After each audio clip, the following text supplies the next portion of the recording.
జయ జగదంబే. రామతత్వం ఆయన అడిగిన సత్యం గురించి నాకు అర్థమైంది చెప్తాను. అంతకుముందు 2 మాటలు చెప్పాలి. ఇప్పుడు మన ఈ ఛానల్కి వచ్చే వాళ్ళల్లో నా వ్యక్తిగతమైన సలహా ఏమిటి అంటే, ఒకళ్ళనొకడు కలిసే ప్రయత్నం చేయకండి. పూర్వం మీకు తెలియకపోతే.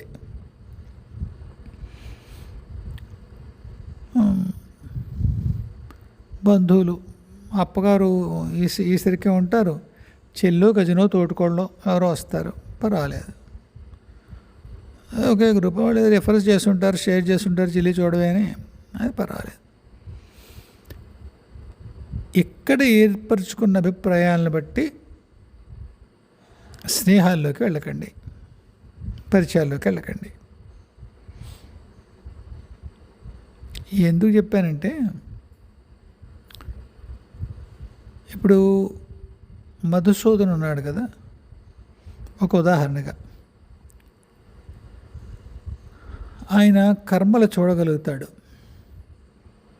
అలాంటి ఒక శక్తి అతనికి ఇవ్వబడింది. కారణాలు మనకు తెలియవు, ఇవ్వబడింది. అతను మీరు నాకు ఉద్దేశించిన ప్రశ్నలకి ఆయన అప్పుడప్పుడు సమాధానం చెప్తూ ఉంటాడు.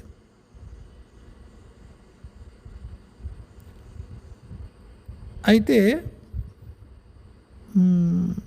నాకు చెప్పబడింది ఏమిటి అంటే, నేనేమన్నా చేయాల్సి వస్తే మాత్రమే నాకు చెప్తారు, లేకపోతే చెప్పరు పైవాళ్ళు. అతను చూసే శక్తి ఉంది. మీరన్నింటికీ అర్థమవుతుంది కదా తేడా నేను చెప్పగలుగుతున్నాను. అతను ఏమైనా చేయడం చేయకపోవడంతో సంబంధం లేదు. ఒక్కొక్కసారి అతనికి తెలుస్తుంది, చెప్పాలనిపిస్తుంది, చెప్తాడు. మీకు పలానా కర్మ ఉంది, ఏదో పలానా దయ్యం ఉన్నారు మీ దగ్గర, ఇలా చేసుకోండి చెప్తాడు. బాగుంది, ఓకే. మాట కొద్దిగా పరుషంగా ఉండొచ్చు ఒక్కొక్కసారి, అది అతని పద్ధతి. కాకపోతే ఇప్పుడు అతను చెప్పింది కరెక్టేనమ్మా, బాగానే ఉంది, అది ప్రాయశ్చిత్తాలు ఏం చెప్పడైనా. కాబట్టి చెప్పింది తీసుకోండి అమ్మా అన్న అనుకోండి.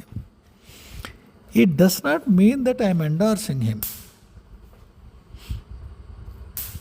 అతను నేను ఒక టీమ్గా కానీ ఒక బంధువుగా కానీ ఏదిగానూ మీరు తీసుకోక్కర్లేదు.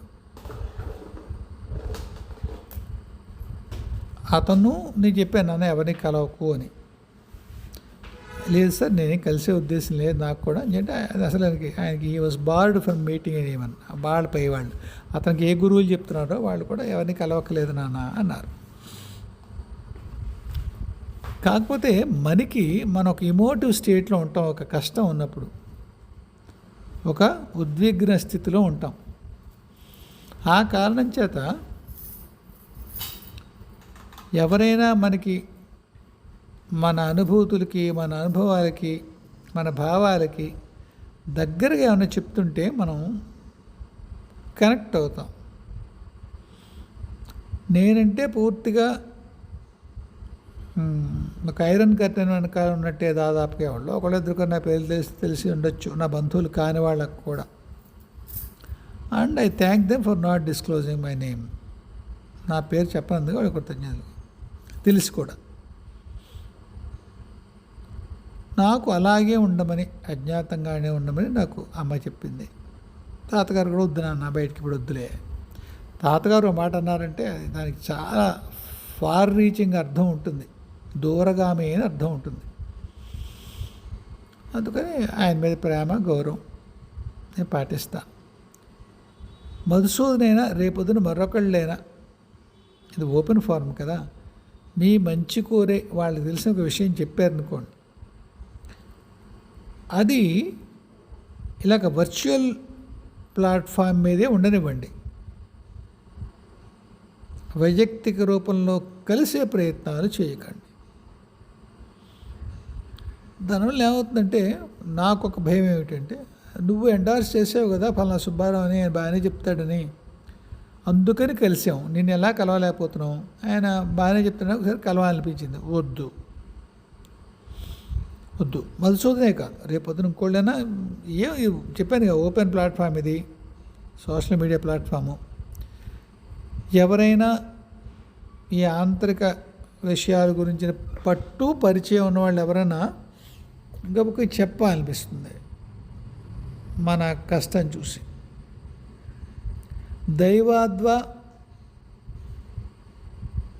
ఆ పరిష్కారం మనకి ఉపయోగపడింది అనుకోండి, చెప్పిన వ్యక్తి మీద ఒక గౌరవం, ఒక అభిమానం, ఇలాంటి భావాలు ఏర్పడే అవకాశం ఉంటుంది. దాన్ని పరిచయంగా మార్చుకునే ప్రయత్నం చేస్తే ఇబ్బందులు వస్తాయి. అందువల్ల just to keep things straight, or to put it differently, keep the record straight. నేను చెప్తాను, ఎవరిని ఎండార్స్ చేయను. నేనల్లా ఒకవేళ మధుసూదన విషయంలో చెప్పింది ఏంటంటే, అతని మాట పరుషమైన చాలాసార్లు అతను కర్మను చూడగలుగుతాడు. అయితే ఒక్క సమస్య అంటే అబ్బాయికి కాలం విషయంలో ఒక్కొక్కసారి ముందు జరిగేది తర్వాత అంటే కాలాతీత స్థితిలో అనే విషయాలు తెలుస్తాయి కదా. ఒక్కొక్కసారి కాలం విషయంలో అతని అంచనా తప్పు కావచ్చు. అలాగే వాళ్ళు చెప్పిన దాన్ని అతను అర్థం చేసుకుని అనువదించేటువంటి క్రమంలో ఒక్కొక్కసారి భావం మారిపోవచ్చు. వాళ్ళు చెప్పిన భావం ఒకటి అవ్వచ్చు, ఇతను వ్యక్తీకరించేటువంటి భావం ఒకటి కావచ్చు. విషయం అదే ఉంటుంది సుమా. అతను చూడగలుగుతాడు, ఎలా దాన్ని అనువదిస్తాడు అన్న విషయం బట్టి ఉంటుంది. అంచేత నేను ఎవరిని ఎండార్స్ చేస్తున్నాను, మీరు అతనితో ఇంటరాక్ట్ అవ్వండి అని చెప్తున్నాను అనేటువంటి అర్థం రాకూడదని నేను చెప్తాను. ఇప్పుడు ఎవరో ఒక పువ్వులు, ఈ పూలు పూజ చేయొచ్చా, అయ్యో మా వాళ్ళు ఇప్పటి నుంచి చేస్తున్నారు, అదేమిటి వాళ్ళు ఎవరో వద్దన్నారా పెద్ద ఆయన అన్నాను. ఏ మధుగారు లాంటి వాళ్ళు ఒక సీనియర్ సాధకులు లేదా ఉపాసకులు దీక్షితులైన వాడు, పర్లేదమ్మా దేవానికి ఏం పర్వాలేదు, పువ్వే కదా వేసుకోమ్మా అను. లేకపోతే ఎవరు కొద్దిగా నొచ్చుకుంటున్నట్టుగా ఎవరన్నా అనిపిస్తే, పర్లేదమ్మా సాధన చేసేది నువ్వే కదా అని ఒక ఓదార్పుగా మాట్లాడడం. లేదా రమ్మగారు లక్ష్మి గారు వాళ్ళకున్న అనుభవాన్ని బట్టి నాన్న ఇది విషయం అని చెప్పడము అది వేరు. కర్మల గురించి చెప్పడం వచ్చేసరికి ఏమవుతుందంటే, అది సలహా అనే పరిధి దాటిపోతుంది. మీ చాలా ఆంతరిక విషయం, మీకే తెలియని ఒక ఆంతరిక విషయం మీ ముందు ఆవిష్కరించబడుతుంది. దానివల్ల వచ్చేటువంటి ఉద్విగ్నతలు, ఇమోషనల్ స్పైక్స్ అనొచ్చు మనం ఇంగ్లీష్లో, అవి ఎలా ఉంటాయో మనకు తెలియవు. అందువల్ల నేను ఏం చెప్తున్నానంటే, ఒకటి అలా కలిసే ప్రయత్నాలు చేయకండి. పరిచయాలు ఏమి పెంచుకొని ఇదే పరిష్కారం ఏంటి తమ్ముడు, పరిష్కారం అన్న వద్దు. ఎవరు దానికి పరిష్కారాలు ఇచ్చేయమంటే ముందే ఇచ్చేవాడు. జనరల్గా అతనికి సమస్య తెలుస్తుంది, సూచన ఇస్తాడు. నేను మధుసూదన పేరు ఎందుకు చెప్తున్నానంటే, ప్రస్తుతం ఆయన చెప్తున్నాడు కనుక. అలాంటివి కర్మలకు సంబంధించినవి అలాంటి చెప్పేవాళ్ళు చాలామంది ఉంటారు. తాతగారు అన్నారు, ఇలా కర్మలు చూడగలిగే వాళ్ళు చాలామంది ఉంటారు నాన్న. ఒక్క ట్రాన్స్లేషనే ఇబ్బంది. చూసిన దాన్ని భౌతికమైనటువంటి మస్తిష్కం యొక్క ప్రభావంలో ఒక్కొక్కసారి అనువదించరాదు, అనువదిస్తే ఇబ్బంది. సరే, నా భావం మీకు అర్థమైంది కదా. ఇంగ్లీష్లో చెప్పినట్టు take it with the pinch of salt. మీకు ఏమైనా మంచిగా అనిపిస్తే అది మిమ్మల్ని సర్దుకోండి, లేదు వినేసి నమస్కరించి ఊరుకోండి. వ్యక్తిగత పరిచయాల జోలికి వెళ్ళకండి. ఇది నేను దీన్ని ప్రోత్సహించను నా వైపు నుంచి. నేనేం బాస్ని కాదు కదా ఈ ఛానల్కి. ఇడితే నేను నడుపుతున్నాను ఈ ఛానల్. ఈ ఛానల్లో పరిచయమైన వ్యక్తులు ఎక్కడైనా పలానా ఈ ఛానల్ నడుపుతా ఎవరైతే మాట్లాడుతున్నాడో ఆయనకు ఎండార్స్మెంట్ ఉంది దీనికి అనేటువంటి అర్థం రాకూడదని భావంతో మాత్రమే చెప్తాను. తర్వాత మీ వ్యక్తిగత ఎంపిక, పర్సనల్ ఆప్షన్స్.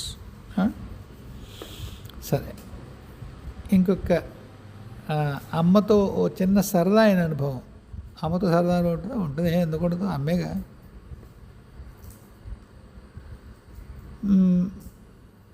నేను నా భార్య కూడా నిత్య పూజ చేసుకుంటాను, మీ అందరికీ తెలుసు. ఇప్పుడైనా నేను టెంప్ట్ అవుతూ ఉంటాను, పోనీ ఈ ఫోటోలు అమ్మవారి ఫోటోలు పెట్టేటప్పుడు బదులు అది మన పూజలో ఉండే శ్రీచక్రం పూజ అయిన తర్వాత ఫోటో తీసి పెడదామా అని. అమ్మ ఒప్పుకోలేదు.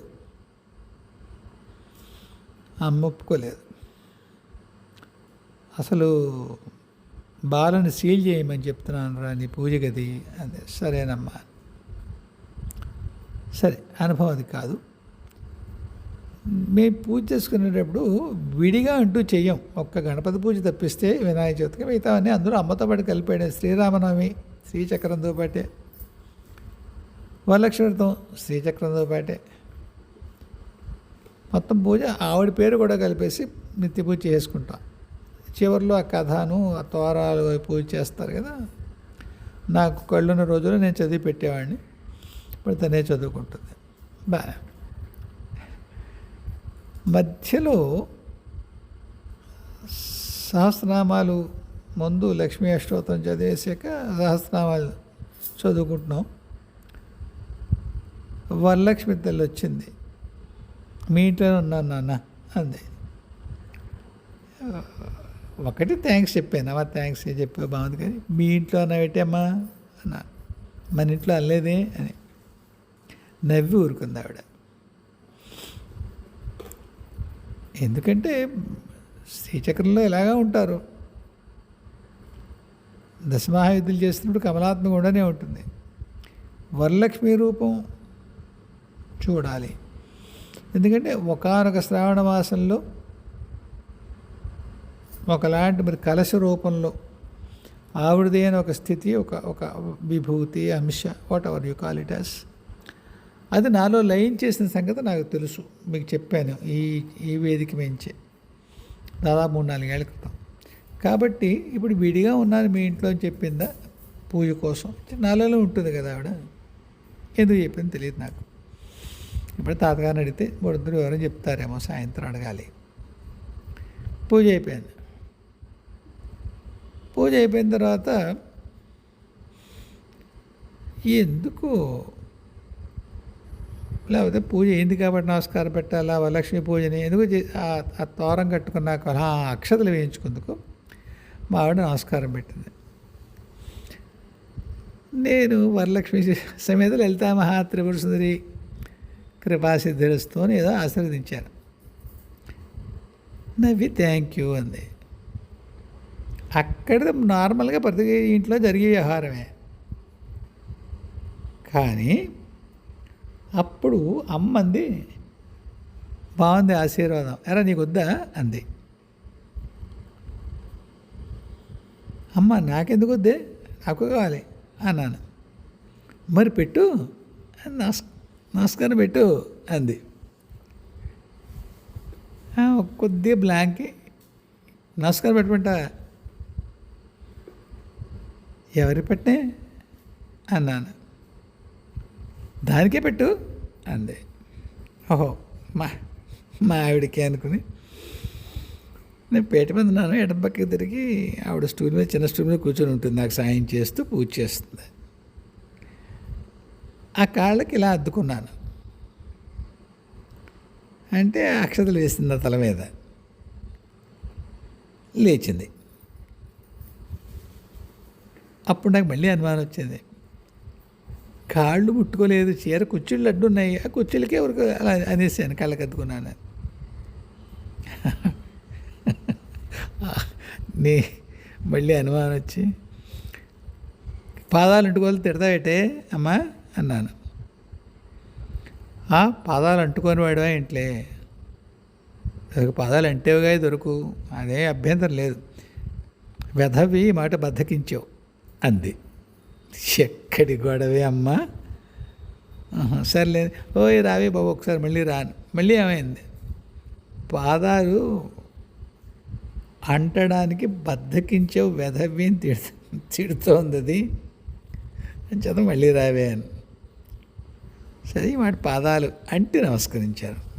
నేను ఎందుకు చెప్పానంటే ఇది, ఏమండి నేను మా ఆవిడ కాళ్ళ దండ పెడతానండి అని ఇప్పుడు ఓ 2000 మందికో 1500 మందికో ప్రకటిద్దామని కాదు. అంటే ఎక్కడన్నా పతివ్రత అంటే భర్త పాదాలకి సారీ నమస్కరించేటువంటి స్త్రీ అని మీరు ఏమైనా అనుకుంటే గాడిది గుడ్డేం కాదా అంటుందండి అమ్మ. అది మీకు చెప్దామని. మీకు అర్థమైందండి? ఈ అర్థమైందని ప్రశ్న తప్పు. మీకు నేను చెప్పగలిగానా అని అడగాలి. అతను చెప్పకపోవడం ఉంటుంది తప్పిస్తే అతను అర్థం చేసుకుందుకు ఏముంది, అది దట్స్ నాట్ ఇన్ మై, అది నా ఏరియా కాదు. మీకు అర్థం అవ్వడం నా ఏరియా కాదు, నేను చెప్పగలడం ఒకటే నా ఏరియా. సరే, ఎందుకు నేను చెప్పగలిగాను మీకు, నా సంతోషమే, బాధ ఏం లేదు. కానీ అమ్మ భర్త కాళ్ళకి నమస్కరించాలి, అది పాతివృత్యం. భర్త కేవలం అక్షతలు వేసి వాడి ఫేవరబుల్గా చిరసౌభాగ్యదేవ చిరసుమంగళీవ అని ఆశీర్వదించేసి ఆ కన్యకి వెళ్ళిపోవడానికి లేదు. అమ్మ అలా చూడలేదు దాన్ని. నీకు ఆశీర్వాదం కావాలని నీకు వద్దా అని అడిగింది అమ్మ. అర్థం ఏంటి? ఒరే మీ ఆవిడ నిన్ను ఆశీర్వదించగలదు, దాని ఆశీర్వాదం తీసుకో. మీకు లెక్క సరిపోతుంది కదండి, దిగుతుంది కదా. అమ్మ ఏం చెప్పదలుచుకుందో, అమ్మ స్త్రీ రూపంలో ఉంటుంది కనుక అందువల్ల దండ అలా తీసుకోకండి. అమ్మల్లో ఒక్కడే చూస్తుంది. ఏ జెండర్లో ఉపాధి ఉంటే వెళ్ళండి, నమస్కారానికి భర్త ఒక్కడే అర్హుడు కదా. ఏదో జన్మసిద్ధ అధికారం ఆశీర్వదించడానికి, అనుగ్రహించడానికి అలా లేదండి. ఇతపూర్వం కూడా నన్ను 4-5 సార్లు, నేను పేరు కావాలని చెప్పట్లేదు కాబట్టి చెప్పట్లేదు, తెలిసిన వాళ్ళు ఉన్నారు ఇక్కడ. ఇందాక అన్నాను కదా, నా పేరు, నా భార్య పేరు తెలిసిన వాళ్ళు కూడా ఉన్నారు. అంటే మా అప్పచెల్లెళ్ళు, నా క్లాస్మేట్లు, వాళ్ళు కాకుండా ఈ ఛానల్లో కొత్తగా వచ్చిన కూడా నా పేరు తెలిసిన వాళ్ళు ఉన్నారు కొంతమంది. ఒకళ్ళు వాళ్ళు తెలిసినా కానీ చెప్పానుగా, వాళ్ళ కృతజ్ఞతలు నా పేరు బయటకు అన్నందుకు. ఇక్కడ మా ఆవిడ పేరుని ఎందుకు ఎత్తట్లేదు దానికి అది ఏంటంటే, మీరు మళ్ళీ అది దాన్ని అంటారు అనుకుంటారేమో, పేరు ఎత్తకుండా. అలా ఏం లేదు. సరే, అమ్మ ఆవిడకి నమస్కారం పెట్టు అనే సందర్భాలు, పెట్టించిన సందర్భాలు ఉన్నాయి. నాకు స్ఫురణకు రాంది, ఆవిడకి స్ఫురణ. కొంత కొత్త విషయాలకి భయపడుతుంది ఆవిడ, తెలుసుకుందుకు నేర్చుకుందుకు టైం పడుతుంది, మర్చిపోతాను ఏదో అనుకుంటుంది ఆవిడ. అమ్మ మాత్రం కొన్ని అంతఃస్ఫురణ విషయాల్లో ఆవిడ చేత కరెక్ట్ చేయించి అలా చేయండి ఇలా చేయండి, తర్వాత దాన్ని ఎండోర్స్ చేసిన సందర్భాలమ్మ, నమస్కరింపచేసిన సందర్భాలు కూడా ఉన్నాయి. అందుకే అంది, నువ్వేం పాదాలు అంటున్నవాడివి కాదుగా, ఈ మాట బద్దకించావు వెధవ్వి అనే పదం వాడింది ఆవిడ. కాబట్టి ఈవేళ పూజ ఎవరు చేసుకున్నారు? వరలక్ష్మి వ్రతం అంటే సంకల్పంలో ఇద్దరి పేరు చెప్పిన, నిత్య పూజను ఏం చేస్తే ఆవిడ నా పక్కన కూర్చున్నా, నాతో పాటు పూజ చేసిన, సోన్సో ధర్మపత్ని సమేత, అంతేగా సంకల్పంలో చెప్పేది. కాబట్టి ఇనేవే నా అకౌంట్లో పడాలి. ఎవరు? వరలక్ష్మి అమ్మవారి పూజ కూడా. ఏంటంటే ఆ పూజలో మధ్యలో లక్ష్మీ అష్టోత్తరమును ఆ కథ చదువుకోవడం, ఏదో తోరాల పూజ చెప్పాను కదా. కాకపోతే ఆ పూజ చేసినప్పుడు ఆశీర్వదించేటువంటి ఏ సమర్థత ఉందో ఆ సమర్థత ఆవిడ నా భార్య ఎందుకు కూడా ఆవిడ దాన్ని ఏమంటాను నిక్షిప్తం చేసిందనమాట ఆ సమర్థతని.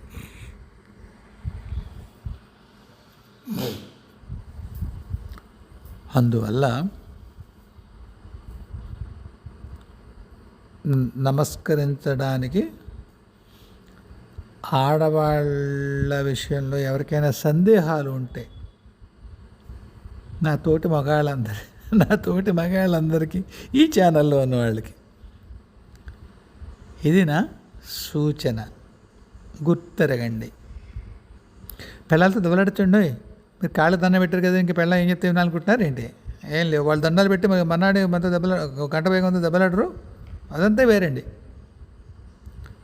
మీరు కేవలం ఆధ్యాత్మిక శక్తి నమస్కరించబడడానికి ఉండే యోగ్యతల గురించి మాట్లాడుతున్నాను.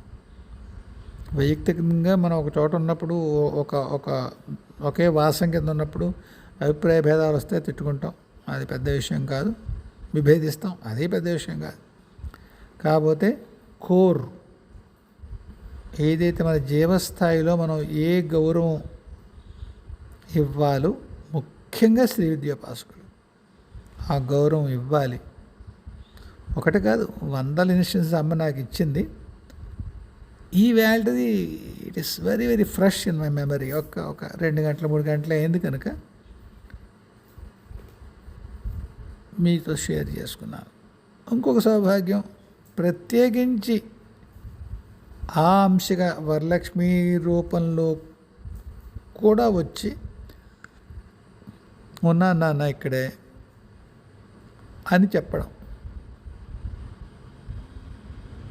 మా అక్క ఏవో బూరెలు నైవేద్యం పెట్టింది. నైవేద్యం పెట్టలేదు, వండింది పూజకే. దానికి అలవాటు, దగ్గరలో ఉంటుంది. మనం ఉన్నా మనవరాలను ఇచ్చి పంపిస్తుంది. బుజ్జి తాతయ్యకి పట్టుకెళ్ళి దాన్నో బుజ్జినాయనో, బుజ్జినాయ అంటే మావిడే, బుజ్జినాయది ఏంటి, మాకు వాళ్ళంత మనవాళ్ళు పుట్టేంత వయసు లేదు, వాళ్ళు 20s ఉంటారు. మరి అట్ ది సేమ్ టైం వాళ్ళ అమ్మకో వాళ్ళ నాన్నకో మేము మేనమాల మేనత్తలు అవుతాం కనుక, సో ఆబ్వియస్లీ తాతయ్య నాయనమ్మ వరుస అవుతాం. అంటే మరి చిన్నవాళ్ళం కనుక కంపారిటివ్లీ బుజ్జినాయి అంటారు, అంతే. ఈ వరుసకి అర్థం చెప్తున్నా. సో అక్క ఏం చేస్తుంది, ఆ ప్రసాదం పట్టుకెళ్ళి ఆ బుజ్జినాయ వాళ్ళ ఇంట్లో ఇచ్చి నాయనో తాతయ్యనో ఒకసారి నైవేద్యం పెట్టమన్నాను.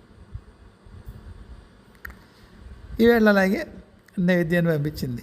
అదే వాళ్ళ ఇంట్లో పెట్టరా నైవేద్యం, అయ్యో ఉంది వాళ్ళ ఇంట్లో కూడా అమ్మవారు ఉంది, అన్నీ ఉన్నాయి. మా అక్క స్వయంగా శ్రీ విద్యోపాసకురాలు, అది కాదు విషయం. వాళ్ళ తమ్ముడింట్లో అమ్మవారు ఏమంటారు దాన్ని, జీవంతంగా ఉంటుంది మా అక్క నమ్మకం.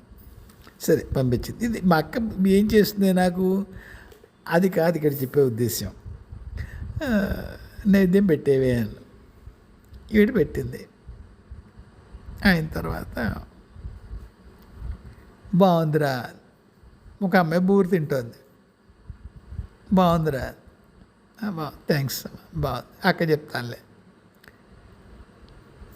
హఠాత్ హఠాత్తుగా గుర్తొచ్చింది. ఏమైనా వరలక్ష్మికి కదా నైవేద్యం పెట్టమని పంపించింది అక్క, బాలమ్మలా ఉందేటి పాప అన్నాను. నేను అందరి పేర్లు చెప్పానండి అంది మా ఆవిడ. ఓహో, బుడ్డి తిందనమాట, దీనికి నచ్చింది అనుకున్నాను. మిగతా వాళ్ళు ఏం వ్యాఖ్యానం చేయలేదు. సర్లే బుడ్డిదా నచ్చింది కదా, అది దాన్ని నచ్చితే అందరికీ నచ్చినట్టే అనుకున్నాను నేను. మా అక్క చెప్పాలి, మా అక్క చెప్తే సంతోషంగా ఆబ్వియస్లీ తమ అందుకే పంపించాను రా అంటుంది. That's fine. కాకపోతే ఇంతట్లో ఇంకొక ఆవిడ, మేమందరం తిన్నాను రా, అది నీకు చెప్పింది ముందంతే, కాబట్టి మేము తినకపోలేదు. సో లాంగ్ స్టోరీ షార్ట్, ఈవేళ నా భాగ్యం అలా ఉంది. పాపం కష్టం మా అక్కది, అది చేసింది బూర్లు. మేము ఏదో కాస్త సూక్ష్మంగా ఏదో చేసిన నైవేద్యం పెట్టేసుకున్నాం, ఇద్దరే ఉంటామని. కాకపోతే నైవేద్యం పెడితే, పూజ చేస్తే అంత ప్రత్యక్షంగా వాడు స్పందించి చెప్పిన సందర్భాలు ఎన్నో ఉంటాయి. ఈవేళ ఫ్రెష్గా ఉంది, మరి ఏం చెప్పాను కదా, అందుకు ఒకసారి మీతో చెప్పాను అంతే. నా అనుభవాలు చెప్పే ఛానల్ కనుక ఉప్పు తక్కువేది కూడా చెప్తుంది ఎప్పుడైనా. చాలా తక్కువ సార్లు జరిగింది, నా జాగ్రత్త పడుతుంది, నా రుచి కనుక పప్పు వండుతుంది కనుక. లేకపోతే ఎప్పుడైనా చెప్తుంది, కొద్దిగా ఉప్పు తక్కువేం చూసుకోమనరు దాన్ని అంటుంది. సో అన్నింటికీ ఏమిటండి మూలం ఏమిటి? జపాలు, ధ్యానాలు, ఇంకేమైనా క్రియాయోగాలు, ఇవన్నీ ఉంటాయి కదా, రకరకాల అమ్మని చేరే మార్గాలు. నేను ఎన్నుకున్న మార్గం జపం. ధ్యాన యోగాలతో నేను పెద్దగా వెళ్ళలేదు. కానీ ధ్యానంలో లేదా యోగంలో ఏ ప్రత్యక్షత సాధ్యం అని అంటారో అందులో నిష్ణాతులైన వాళ్ళు, బాగా సాధన చేసిన వాళ్ళు. జపంలో కూడా అంతటి ప్రత్యక్షత సాధ్యమే. ఇదిగో ఇన్ ఫ్లెష్ అండ్ బ్లడ్ సజీవంగా మీ ముందు కూర్చుని, మీ మీ మీ ఏమంటారు దాన్ని, మీ ఫోన్లో, మీ టీవీలో, వాటిలో ఈ వేళ మాట ఈ వేళలే వినిపించేంత కరెంటుగా ఉన్న ఒక వ్యక్తి, ఒక దీక్షితుడు మీకు దానికి దృష్టాంతం. నమ్మి కొలవండి అంతే. ఈ మొత్తం కథకంతా ఏంటంటే, చెప్పాను కానీ నేను గాలిగాడిని, మీకు నేను కనిపించను. పెద్ద నేను మీకు ఏమంటాను దాన్ని, ప్రేరణ, ప్రోత్సాహం పక్కన పెట్టండి అవన్నీ. కాకపోతే జరుగుతుంది ఎవరికో, వాడు అవి చెప్పుకోవడం వల్ల వాడికి రూపాయల రాదు. మనం వచ్చి మెచ్చి మేకతోలు కప్పేది కూడా లేదు, ఎందుకంటే మనిషికి అనిపించరు భౌతికంగా. కాబట్టి ఏ సన్మానాలు సత్కారాలు అనుకుంటాను నేను, ఏం లేదు. మొన్న ఎవరో పాపం, దేవర్ వెరీ కైండ్, ఎవరో ఒక ఆయన, ఒక ఆవిడో కానీ ఎవరో ఒక లింక్ ఏదో పెట్టమన్నారు. అది ఎలా పెట్టాలో తెలియదు కానీ, ఏమని ఎందుకంటే డొనేషన్ ఇస్తారు నాకు, ఈ ఛానల్ నడుపుతున్నాను కదా, అందుకని డొనేషన్ ఇస్తాను ఎవరో ఆఫర్ చేశారు. ఆ వరలక్ష్మి దయ వల్ల బాగానే ఉన్నానండి ఆర్థికంగా, ఐఎమ్ కంఫర్టబుల్. సో మన వాళ్ళందరికీ కూడా మీరు శ్రీ విద్యలో ఉన్న, శైవ వైష్ణవ విద్యలు ఏది సాధన చేస్తున్నా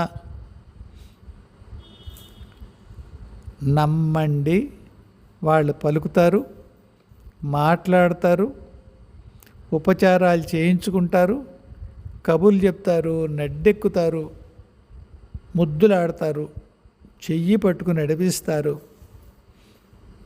కష్టానికి ఏడుస్తుంటే తిడతారు, వెధవ ఏడుపు నువ్వు కష్టాలు రావా అని తిడతారు. అలా తిట్టడం వల్ల కూడా మేలు జరుగుతుంది. ఎన్ని జరుగుతాయి నమ్మండి. ఎవడో చెప్తున్నాడు వాడి జరిగాయి, మనకి జరుగుతాయి అని నమ్మండి. ఒక మనిషికి జరిగితే అందరు మనుషులు అది సాధించగలరు అని అర్థం అనేవారు మా గురుగారు. ఇప్పటికీ అంటారు. కాబట్టి నమ్మి కొలవండి. అందుకోసం చెప్పాను ఇది. ఇప్పుడు ఈ నా అనుభవాల వివరాల తర్వాత ఈయన సత్యం గురించి ఏదో అడిగారు, నాకు తెలిసింది చెప్పే ప్రయత్నం చేస్తాను.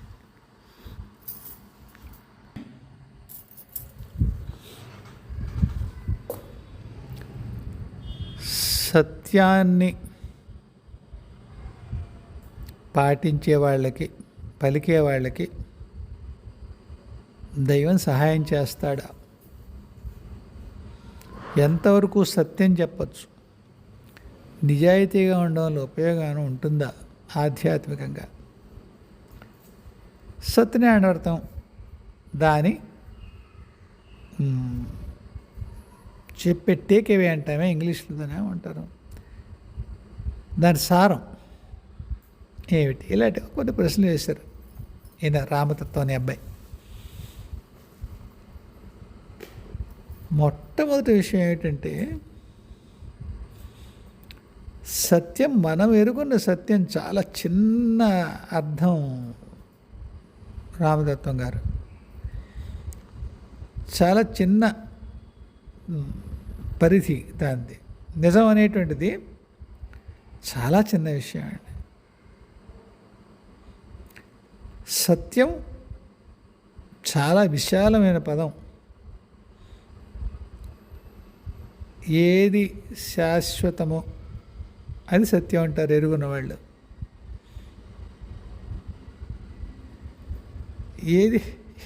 ఏది శాశ్వతం? పరమాత్మ శాశ్వతం. ఒరే అందులో ఎందుకు నవ్వేవురే? బాగుంది చెప్తున్నది, మరి నవ్వేమిటి చెప్పు అని అన్న ఒళ్ళు మండి అడిగారు అనుకోండి. ఎందుకు నవ్వేవు చెప్పిపేట. ఆ శాశ్వతం అన్న పదం ఉన్నప్పుడు నవ్వు వస్తుందండి నాకు. ఎంత శాశ్వతము! గొంతులో వచ్చే వణుకుని ఆపుకొని నవ్వాను నేను. ఎంత శాశ్వతం? ఏది ఎంత శాశ్వతము? నేను ఉదాహరణ ఇస్తాను. చీమకి మనిషి శాశ్వతుడు, మనకి ఒక గంధర్వులో దేవతలో మరొకళ్ళు శాశ్వతులు. ఆ పైన స్వామి భగవద్గీతలో అంటాడు, బ్రహ్మలోకం వరకు ప్రళయకాలంలో నాలో ఏమైపోతుంది సమస్త జీవులతో సహా. ఈ లోపల పుణ్యపాపాల చక్రాల నుంచి వాళ్ళు రాకపోయినా, జనన మరణ చక్రాల నుంచి వాళ్ళు బయటికి రాకపోయినా, ఇక్కడే కొట్టుకుంటున్నా, ఆ ప్రళయకాలం కనుక వచ్చేస్తే తీసుకెళ్ళిపోతారు లోపలికి.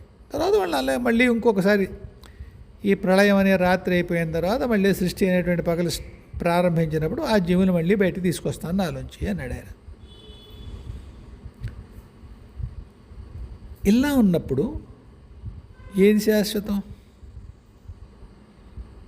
ఎంతవరకు శాశ్వతం? అన్నీ కూడా సాపేక్షాలే. Everything is relative. సత్యం ఏదైతే అబ్సల్యూట్, పరమము, మార్పు లేనిది అనుకుంటామో, ఎంతవరకు మార్పు లేనిది అని ఎవరు ఎక్కడో చిన్నప్పుడు విన్నాను. కీస్ థియరీ ఆఫ్ ఇంటెగ్రిటీ అని, కీన్జో అని పేరు గుర్తులేదు నాకు, ఒక ఎకానమిస్ట్. ఎంతవరకు నిజాయితీ? మీరు కూరలవాడు 10 రూపాయలు మీకు ఎక్కువ ఇచ్చాడు, మీరు పట్టుకెళ్ళి ఇచ్చేస్తారు. ఇంకెవరో 1,00,000 రూపాయలు ఇచ్చారు పొరపాటుని, బ్యాగ్ దొరికింది మీకు, ఆటో వాడుకో, మీకు రైల్లో దొరికింది, వెతికి ఇచ్చేశారు. 10 కోట్లు విలువ చేసే బంగారం దొరికింది. అప్పుడు ఎవరికి తెలియదు అది. మీకు దొరికింది మీరు ఎవరికి చెప్పక్కర్లేదు, వాడు చూడలేదు, అది వెతికి ఇచ్చేస్తారా? ఇచ్చేశారు అంటే మీ లెవెల్ ఆఫ్ ఇంటిగ్రిటీ, నిజాయితీ అంతవరకు. ఎంత నిజాయితీ ఉన్న ఒక వ్యక్తి చాలా ఇష్టమైనటువంటి ఒకనొక మద్యం సీసా ఎక్కడ దొరకదో పట్టాన్ని, పల్నా దేశంలో దొరుకుతుంది, అదే పట్టుకొచ్చి ఇస్తాడు. మీరు గవర్నమెంట్ ఆఫీసర్ అయితే అతను ఫైల్ క్లియర్ చేస్తారు. 10 కోట్లు ఇస్తే మీరు వద్దని చెప్తారు, అబ్బాయి నాకు ఆసక్తి లేదండి, అలా అటువంటి కాదండి అంటే. ఒక మద్యం సీసాకి మీరు లొంగవచ్చు. మీ నిజాయితీ స్థాయి ఏది? ఇంకొక దుర్మార్గమైన ఉదాహరణ చెప్తాను, ఇప్పుడు అలాగే చెప్తాను కదా నేను. ఒకానొక కథలో, కథనే అంటాను సమయం, ఎందుకంటే సంఘటన అన్నా అనుకోండి, నేను అక్కలేని ఇబ్బందులో పెడతాను కాబట్టి కథే.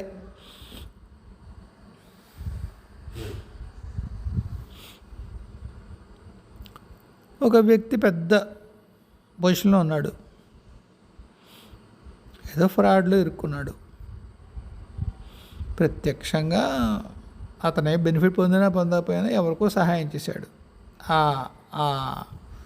ఏమంటుంది, స్కామ్ ఫ్రాడ్ చేయడం ద్వారా ఎంత ఇబ్బంది పెట్టినా నిజం చెప్పలేదు అనుకోండి. అతనికి 46, 40 ఏళ్ళు ఉంటాయి, 45. అతని భార్యకి 38, 40 ఏళ్ళు. వాళ్ళ అమ్మాయికి ఒక 14, 15 ఏళ్ళు. ఆ ఇన్వెస్టిగేటింగ్ ఏజెన్సీ, ఇది కథగానే తీసుకోండి, కప్పుకుని లేకపోతే ఎవరిని అలా ఎక్కడ మేము చెయ్యము అలాంటి ఎవరు చెప్పారు నీకు అంటే నాకు కష్టం. అందుకని అతని ఇంట్లో వాళ్ళని తీసుకొచ్చి, నువ్వు నిజం ఏది చెప్పేస్తావా లేదా అన్నారు. మీకు అర్థమైంది కదా? వెంటనే బ్రేక్ అయిపోయాడు ఆయన. బ్రేక్ అయి చెప్పాడు, ఫలానా చోట పెట్టా, ఇలా ఈ సందర్భంలో చేసాం ఫ్రాడ్. అతని లాయల్టీ, అతని యజమాని యందు విశ్వాసం ఎంతవరకు? అతను చెప్పేసినా ఇబ్బంది లేదు అతనికి చెప్పడం. కానీ ఇంకొక అతనికి వీక్ పాయింట్ ఉంది అక్కడ. సత్యం ఎంతవరకు సత్యం, ఎంత శాశ్వతం? గంధర్వుల వరకు ఒక శాశ్వతం. ఇతర ఒక కీటకానికి ఒక జంతువు శాశ్వతం, ఒక జంతువుకి ఒక మనిషి శాశ్వతం, ఒక మనిషికి ఒక గంధర్వుడు శాశ్వతం. ఇంకా ఎరుగున్న వాళ్ళకి, ఇంకా పైన వాళ్ళకి ఒక దేవత శాశ్వతం, రూపం ఉన్న దేవత. ఆ పైన రూపం లేని అరూపకమైనటువంటి ఒక మహాశక్తి శాశ్వతం. దాన్ని మనం ఎరగం, అనుభూతి చెందగలిగితే చెందాం, చూడడానికి ఏముండదుగా. కాబట్టి ఏ సత్యం గురించి మాట్లాడుకుంటున్నాం మనం?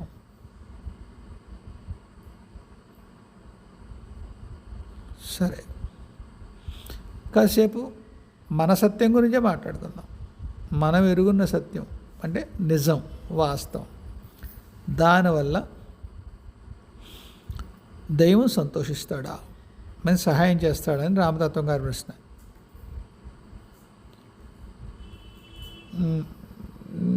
నేను చెప్తానండి, మీరు కోపం తెచ్చుకోకూడదు, బాధ పెట్టుకోకూడదు. మీరంటే దైవం అంటే ఒక దేవుడు కదా, వెంకటేశ్వర, రామచంద్రమూర్తో, సీతమ్మవారో, లక్ష్మీదేవో, లలితా పరమేశ్వర.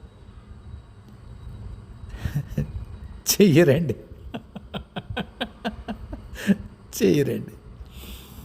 మీకు ఏ సహాయం చేయరు. ఎవరు చేస్తారు సహాయం? దైవం ఫలతి సర్వత్ర నహి విద్యా నిత్య పౌరుషం. మీ విద్య కానీ మీ పురుష ప్రయత్నం కానీ ఏది ఫలించదు. దైవం ఫలతి సర్వత్రా. దైవం అంటే మీ కర్మ. ఈ నిజం చెప్పిన కర్మ పుణ్యకర్మగా ఉంటే అక్కడ కూడా మీ ఇంటెంట్ ముఖ్యం అండి, మీ ఉద్దేశ్యం ముఖ్యం.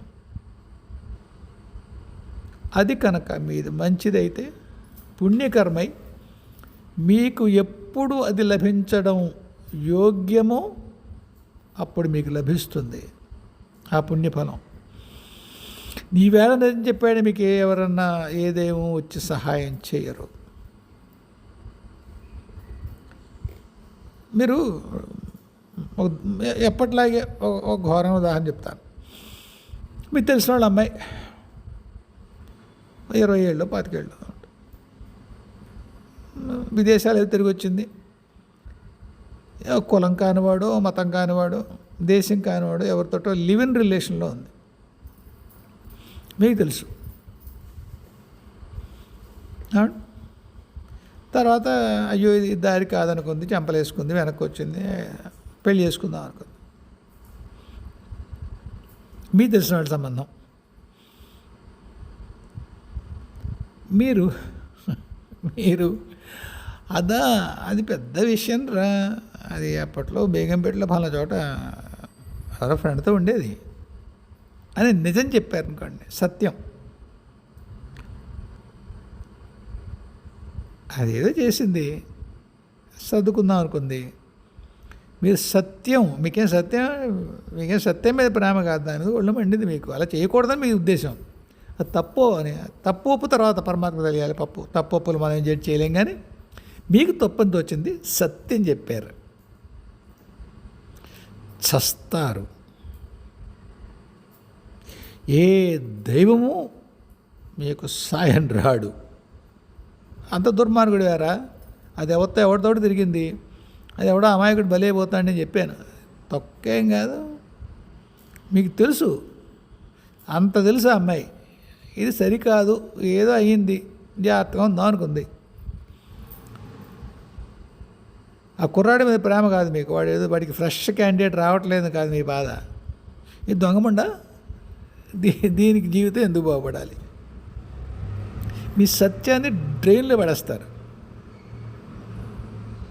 చెప్పే సత్యమే. దానివల్ల ఒక జీవితం నాశనం అవుతుంది. మీ సత్యం ఎవరికి కావాలి? మొత్తం సృష్టి యొక్క ఒక మహాప్రణాళిక కుప్పైపోతుంది అనుకోండి. సుమంతుడు రథం ఆపితే, రామచంద్రమూర్తి రథం ఎక్కాడు, సుమంతుడు నడుపుతున్నాడు, ఈయన వెనకాల వెర్రాళ్ళ అరుస్తున్నాడు, సుమంత రథం ఆపని. నాన్నగారు ఆపమంటున్నారు, నాయన రామచంద్ర ప్రభు ఆపనా అన్నాడు. లేదు పాని అన్నాడు. నువ్వు విన్నావు? విన్నాను, నాన్న విన్నా. ఇంటికి వెళ్ళి అడుగుతారు రామచంద్ర ప్రభు, ఎందుకు ఆపలేదు సుమంత అని అడుగుతారు. రథచక్రాల హోరులో వెళ్ళలేదని చెప్పానట రామచంద్రమూర్తి. సుమంతుడికి వాళ్ళ నాన్నకి చెప్పవలసిన సమాధానం చెప్పాడు తండ్రి. రామచంద్ర ప్రభు చెప్పాడు, రథచక్రాల శబ్దంలో నాన్నగారు మాట వెళ్ళలేదని చెప్పు, మహారాజా నీ మాట వెళ్ళలేకపోయాను అని చెప్పు సుమంత. బ్లేటెంట్ లై, అవునా? పచ్చి అబద్ధం.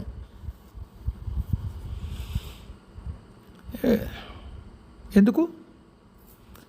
తండ్రి ఇచ్చిన మాట బోటు కాకూడదని చెప్పి రాజ్యం రేపొద్దున పట్టాభిషేకం అంటే మొత్తం lock stock and barrel move అయిపోయాడు, అడవికి వెళ్ళిపోతున్న వ్యక్తి అబద్ధం చెప్పమని ఎందుకు చెప్పాడు సముద్రుడికి? అసత్యం చెప్పమని ఎందుకు చెప్పాడు? ఒక మహాప్రణాళి ఉన్నది, ఆ ప్రణాళి చెడిపోకూడదు. ఈ అసత్యం కంటే అది జరగాలి, అది ముఖ్యం.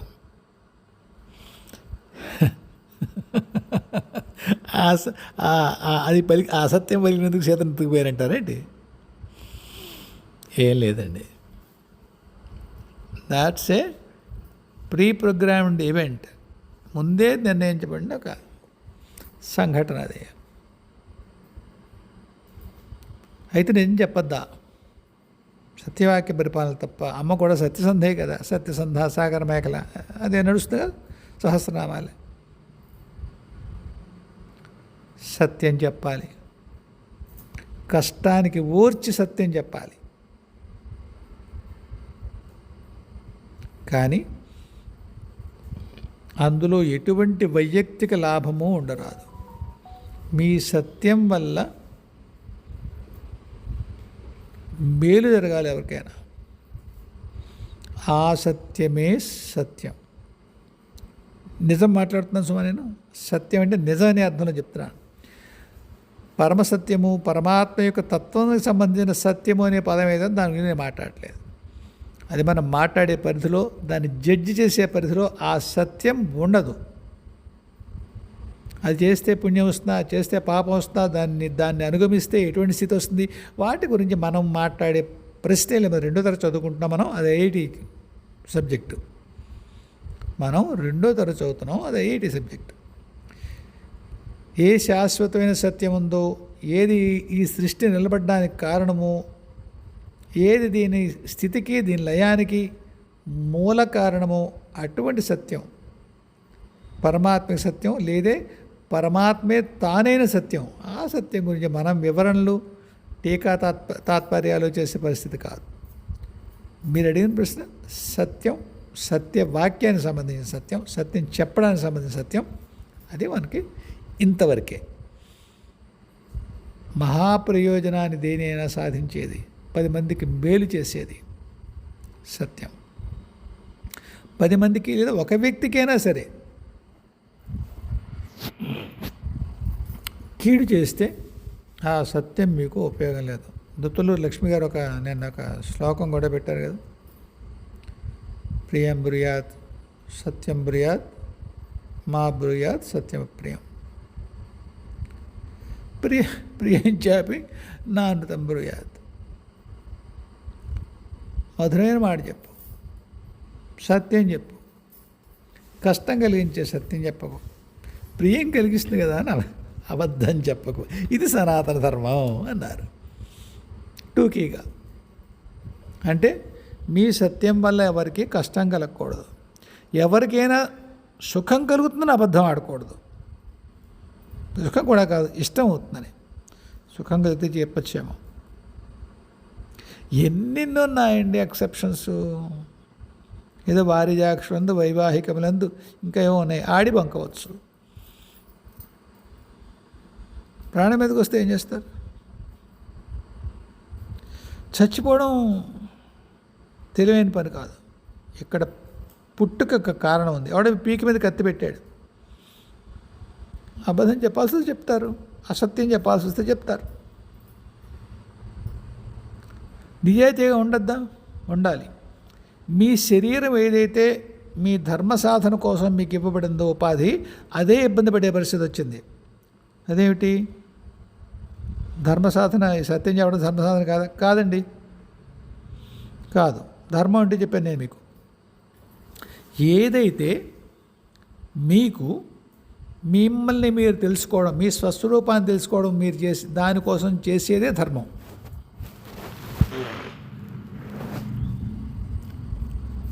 ఆ ధర్మావలంబనలో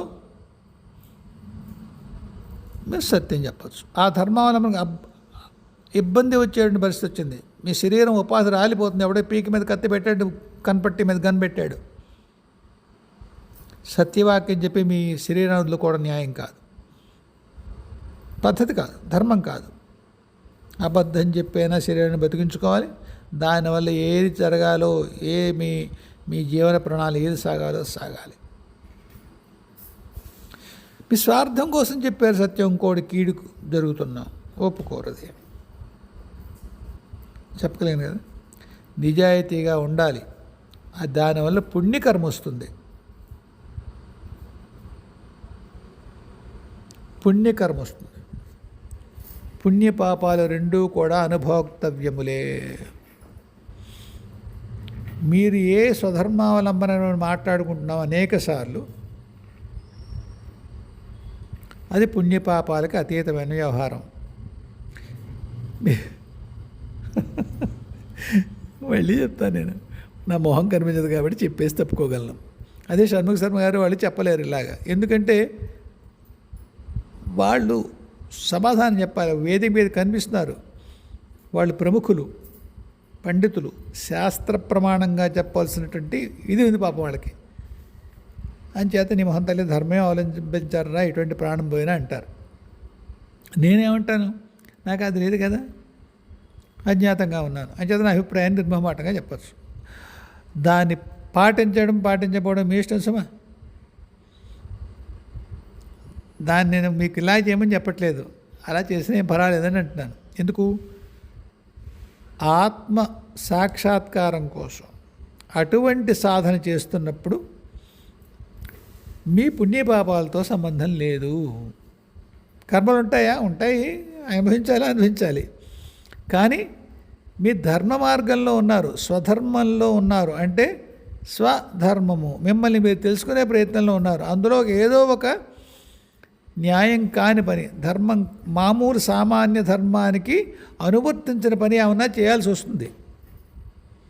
ఈ భూమి మీద చట్టాలు, న్యాయాలు ఏ శిక్ష విధించాలో విధిస్తాయి. కానీ మీ సంధానానికి అడ్లు పోతాయి. చాలా దుర్మార్గమైన సూత్రం చెప్పావు అంటారు. అవునండి, అవును. సిరియాల్డు అంటే నేను కంటెంపరీ ఎగ్జాంపుల్ చెప్పను. భక్త సిరియాల్డు ఉన్నాడు, అవునా? ఆయన కొడుకుని బలిస్తాడు, ఏదో ఎవరికో శివుడికి బలిస్తాడో ఏదో చేస్తాడు, ఒంటేసుకు ఏదో చేస్తాడు ఏదో కొడుకుని. అదే కదా. మొత్తాన్ని చెప్పొచ్చేది అంటే శివుడు అడిగాడు, కొడుకుని వదిలేశాడు ఆయన. భీష్ముడు ఉన్నాడు, ఏది సామాన్య ధర్మమో అది వదిలేశాడు. తన భీష్మ ప్రతిజ్ఞ అడ్డు పెట్టుకుని కురుపాండవ యుద్ధం జరిగేలా చూశాడు ఆయన. అంతేగా, మనకు అనిపించేది వైయక్తిక ప్రయోజనం. జరిగింది ఒక విశ్వ ప్రణాళి.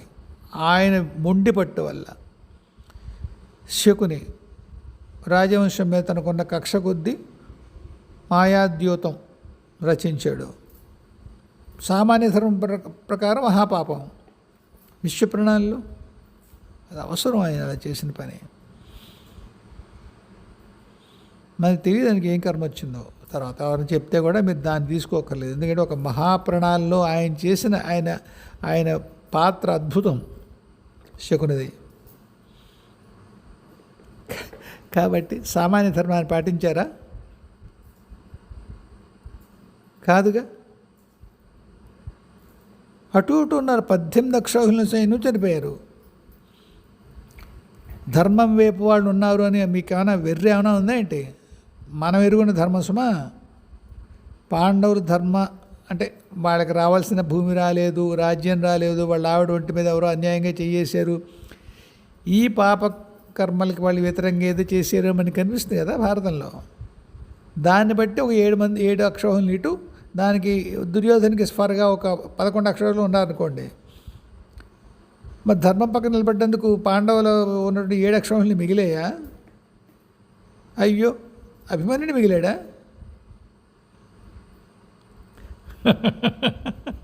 ధర్మం పక్క అన్నాడుగా. మీరు అనుకున్న దైవం సహాయం చేస్తాడంటే ఏ సహాయం చేస్తాడు? సాక్షాత్తు మేనమావ రూపంలో ఉన్నా కానీ ధర్మం వైపు ఉన్న అభిమన్యుడికి సహాయం చేశాడా? మనం అనుకున్న సహాయం చేశాడా?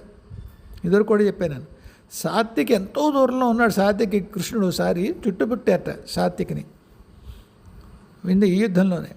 ఆయన దండం పెట్టాట, అన్నయ్య నా పని అయిపోతుందని. అర్జునుడి చేత అక్కడి నుంచి బాణం వేయించేట ఆయన.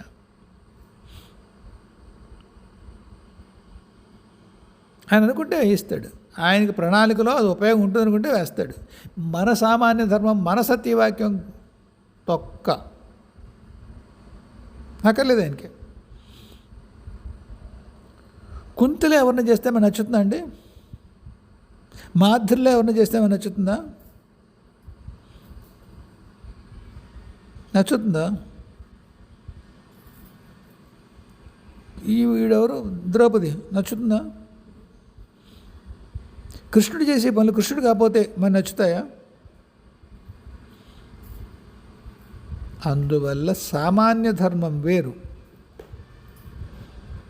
దైవీ ధర్మం వేరు, ఆత్మిక ధర్మం వేరు. కాబట్టి సత్యవాక్య పరిపాలన చేస్తే ఉపయోగం ఉంటుందా? ఉంటుందండి, ఉంటుంది. కాకపోతే ఒక్కొక్కసారి మనకి అంతవరకు తెలిస్తే అది మన స్వధర్మానికి విఘాతం కలుగుతుంది అనుకుంటే సామాన్య ధర్మానికి ఎదురు వెళ్ళి సామాన్య ధర్మంలో ఏది ఒప్పరో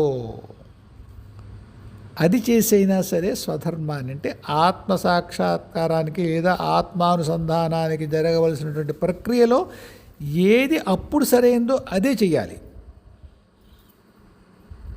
అది సత్యవాక్యం కాకపోయినా చేయాలి.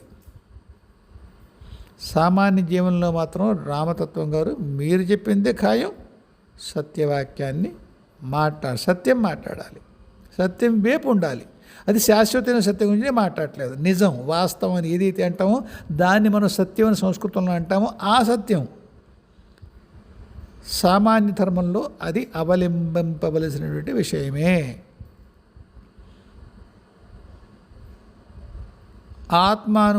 ఆత్మసంధాన మార్గంలో చేసేటప్పుడు మాత్రం నిర్ణయిస్తారు. ఏ సంఘటనలో ఆ సంఘటనలో ఎప్పటికప్పుడు విడిగా నిర్ణయిస్తారు. ఈ సూత్రానికి అది కట్టుబడదు. అక్కడ ఏసారో అది చేస్తారు. అది అసత్యం పలకడం అయినా సరే. కథ ఉంటుంది చిన్నప్పుడు మాకు హిందీ పాఠంలో మధ్యమ పరీక్షలో హిందీ వచ్చేది. ఆ తర్వాత ఎక్కడో వేదంలో కూడా అలాగే కథ ఉందని విన్నాను నేను, నాకు తెలియదు. ఋషి ఎవరు తపస్సు చేసుకుంటూ ఉంటాడు, ఒక ఆవు పరిగెట్టుకు వస్తుంది, ఒక కషాయి వెనకాల వస్తాడు, ఆవు ఋషి యొక్క వెనకాల తోటలోకి వెళ్ళిపోతుంది. ఓ మహర్షి ఒకసారి లేవయ్యా అంటాడు. మేము జపం చేసుకుంటున్నాయని లేస్తాడు. నేను నేనే చెప్పంటాడు. ఒక ఆవిడ పరిగెత్తుకొచ్చిందయ్యా, నేను దాన్ని చంపాలి ఇప్పుడు, అది నా వ్యాపారంలో భాగం అని చేత. ఎక్కడుందో చెప్పి నీ ఇంట్లోకి వచ్చినట్టుంది, మరి నీ ఇంట్లో రావాలి. నా ఇంట్లో నువ్వేలా వస్తావు? వచ్చిందిలే చెప్పు నువ్వు. నేను చెప్పలేను, నువ్వు ఋషివి, అబద్ధం ఆడకూడదండి. నిజమే, నా కళ్ళు చూసేమో, నా కళ్ళు మాట్లాడలేవు, నోరు చెప్పగలదు, అది చూడలేదు. అది నిజం మాట్లాడాడు ఆయన, సత్యం మాట్లాడా? ఆవును కాపాడాలి, గోరక్ష ముఖ్యం అనుకున్నాడు. నిజం చెప్పలేదు, సత్యం చెప్పాడు. నిజం కంటే పైది ఓ స్థితి, అది అనురూపమే, అది కూడా శాశ్వతమైన సత్యం కాదు సుమా. అక్కడ ఒక ధర్మాన్ని కాపాడాడు ఆయన. మరి వాడికి పొట్టవట్లేదా? ఇలా ఉంటే ధర్మ సూక్ష్మాలు. అంచేత నిజాయితీగా ఉండద్దు అంటలేదు, నిజాయితీగా ఉండండి. దానివల్ల జరిగే ఉపలబ్ధి దానికి ఉంది. కానీ నిజాయితీగా ఉంటే కష్టాలు ఉంటాయి. ఆ కష్టాలు ఉండడం వల్ల మీ కర్మక్షయం అవుతుంది. నిజాయితీగా ఉండడం వల్ల మీకు కొంత పుణ్యకర్మ వస్తుంది. దానివల్ల మీ స్వధర్మానులంబనలో మీకు కొంత ఉపయోగం ఉంటుంది. స్వధర్మాన్ని మీరు అవలంబన చేసేటప్పుడు దాని ఉపయోగం ఉంటుంది. ఇకపోతే సత్యనారాయణ వ్రతం. సత్యనారాయణ వ్రతంలో ఒక చిన్న మెలిక ఉంటుందండి. అక్కడ అవతారం కాదు సత్యనారాయణమూర్తిది, నారాయణుడి యొక్క కోరు రూపం. అదొకటే, ఒక రూపం. ఎందుకురా కోరు రూపం అంటున్నావు, అవతారం కాదని చెప్తున్నావు ఎందుకు? అవతారానికి సామాన్య ధర్మాలు వర్తిస్తాయండి. అవతారం భూమి మీదకి వచ్చింది. భూమి యొక్క నియమాలు, ఈ గ్రహ నియమాలు ఏవైతే ఉన్నాయో అవి అవతారులకి వర్తిస్తాయి. రామచంద్రమూర్తికైనా కృష్ణ ప్రభుకైనా అవి వర్తిస్తాయి. సత్యనారాయణుడు అవతారమూర్తి కాదు, ఆయన కోర్ దైవం యొక్క ఒక అంశ. ధర్మాధర్మాలు ఆయనకి వర్తించవు. చిన్న ఉదాహరణ చెప్తాను మీకు, ఎదురు చెప్పుంటే పునరుక్తి అయితే క్షమించండి. తానాషా దగ్గరికి వెళ్ళి కంచర్ల గోపాయిని విడిపించడానికి 6 లక్షల బంగారు నాణ్యాలు కట్టాడు రామచంద్రమూర్తి. ఎందుకంటే అది శిస్తు, ప్రజల శిస్తు ఇవ్వాలి ఆయనకి.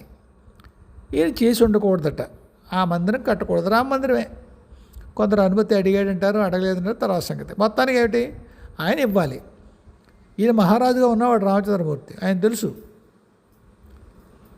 అది ప్రజాధనం, దాని మీద ప్రభువుకు అధికారం ఉంటుంది కానీ ఒక తహసీల్దార్కు ఉండదు.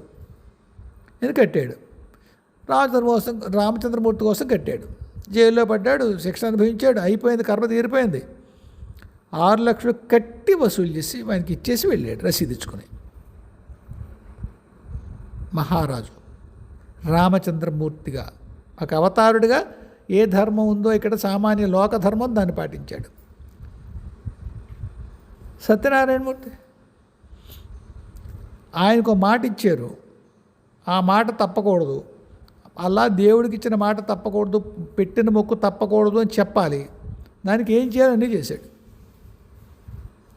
అక్కడెక్కడో సత్రంలో పడుకుంటే దొంగ ఎవడో పట్టుకొచ్చి నగలు పట్టుకొచ్చి వీళ్ళు ఈ వైశ్యుల దగ్గర పడేసి వెళ్ళిపోతే మామాలుడి దగ్గర వాళ్ళు జైల్లో పెట్టి వన్నాడు ఊరి శిక్ష వరకు వెళ్ళిపోయిందా?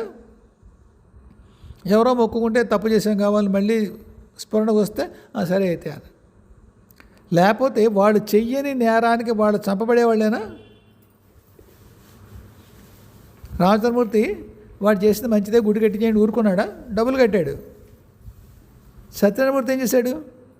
మాట ఇచ్చావు, తప్పావు, నువ్వు చేయని పనికి నేను వేసేస్తున్నాను చూసుకో అన్నాడు. చేయొచ్చా? ధర్మం అది. ధర్మ వివర్జిత. అమ్మక ధర్మాలు ఉండవు, హేయోపాదేయాలు ఉండవు. ఎక్కడ? మూలతత్వంలో. అమ్మ అవతారంలోకి వస్తే ఆవిడ ఇక్కడ లోక నియమాలు పాటించాల్సిందే. సత్యనారాయణమూర్తి దైవం యొక్క మూలతత్వం. ధర్మాలు ఆయనకి వర్తించవు. ఆయన ఏ సూత్రం మీకు చెప్పదలుచుకున్నాడో దానికి ఏ మార్గమైనా మీకు చెప్పగలడు ఆయన. అక్కడ ఇవన్నీ ఆకులు అలములు ఏం లేవు అన్నాడు వాడవడో.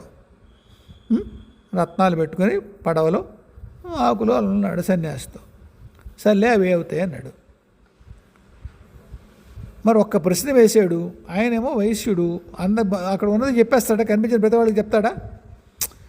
ఒక వైశ్యుడు ఇంటికి వెళ్ళి, మీ ఇంటికే వచ్చారు, మీ ఎనపెట్లో ఎంత ఉందండి అని ఎవరు అరుగు మీదకి వచ్చి మళ్ళీ అడిగారు.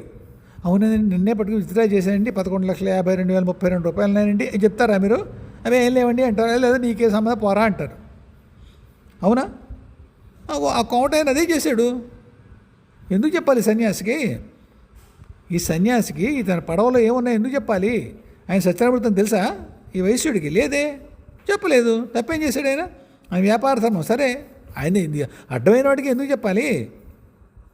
కానీ ఆయన ఇంతకుముందు చేసిన వచనాతిక్రమణం, మాట ఇచ్చి వ్రతం చేస్తా అని తప్పాడుగా, దానికి శిక్షగా ఆయన అదంతా శపించాడు. కుదురుతుంది ఏంటి అలాగా? క్షమించి వదిలేయాలి దైవం. ఎందుకు శపించాడు? దైవధర్మం అది. క్షమ ఉండాలి కదా. మనం చెప్తా క్షమ, ధృతి, శౌచం అన్నీ చెప్తారు కదా. క్షమించాలి. పరమాత్మకి ఎందుకు లేదు క్షమ లేదే. అక్కడ ఏది చెయ్యాలో అది చేశాడు. అది సత్యనారాయణమూర్తి. ఈ మొత్తం అందరూ అన్ని ఉదాహరణలు అవే ఉంటాయి. మీరెడుకున్న ధర్మం, మీరెడుకున్న సామాన్య ధర్మం అక్కడ ఏది పడుతుంది సత్యనారాయణమూర్తికి? దైవంగా మీకు ఏ పాఠం నేర్పాలో ఆ పాఠం నేర్పి పడేస్తాడు ఆయన. కాబట్టి సత్యనారాయణమూర్తికి మీరు అక్కడ చూడాల్సింది ఒక్కటే, దైవానికి మొక్కు పెట్టి తప్పకూడదు, అంతవరకే తీసుకోండి. దైవం అక్కడేం చూపించాడు? నాకు ఒక సూత్రాన్ని మీకు మీ జీవితంలో పాటింపజేయడం కోసం నేను ఏమైనా చేస్తాను. నేను అవతారుని కాదు, నాకు మీ లోకధర్మాలతో పని లేదు. ఒక సూత్రాన్ని మీ చేత అంగీకరింపజేసి మీ చేత అనువర్తింపజేయడం కోసం ఏవేవి చెయ్యాలో అవి నేను చేస్తాను. నన్ను మీ ధర్మాలు కట్టవు, మీ ధర్మాలకి నేను బద్ధుణ్ణి కాదు. ఎందుకు చెప్తాను నేను? క్షమ ఉండాలి కదా. దేవుడు మన అందరికీ చెప్తారు క్షమ ఉండాలి, తప్పు చేస్తే సహనం ఉండాలి, అవతల క్షమించాలి. ఎక్కడ క్షమించాడు ఆయన? తోలు తీశాడు ఆ వైశ్యులకి. కరుణ చూపించాడా? లేదే. వచనాతిక్రమణం చేసావు, అనుభవించు. అంత ఉగ్రమా సత్యనారాయణమూర్తి కాదు. దైవధర్మం వేరే ఉంటుంది, అది మీ ధర్మాలకు అతీతం. కాబట్టి మనం సత్యనారాయణ వ్రత కథలో తెలుసుకోవాల్సింది భక్తుడిగా మానవుడిగా మనం దైవానికి ఇచ్చినటువంటి వచనాతిక్రమణం చేయరాదు, ఒక నీతి. రెండవది, దైవాన్ని మనం ఎరుగున్న ధర్మం యొక్క కొలబద్దతో కొలవరాదు. ఏదైతే మన సామాన్య ధర్మం లోకధర్మం ఉన్నదో అది దైవానికి మనం అనువర్తింపజేసి వాళ్ళని మన జడ్జిమెంట్ తీర్పు మన అభిప్రాయాల వెలువరింపులో వాళ్ళని బాగా ఇందులో తీసుకురారాదు, తప్పు.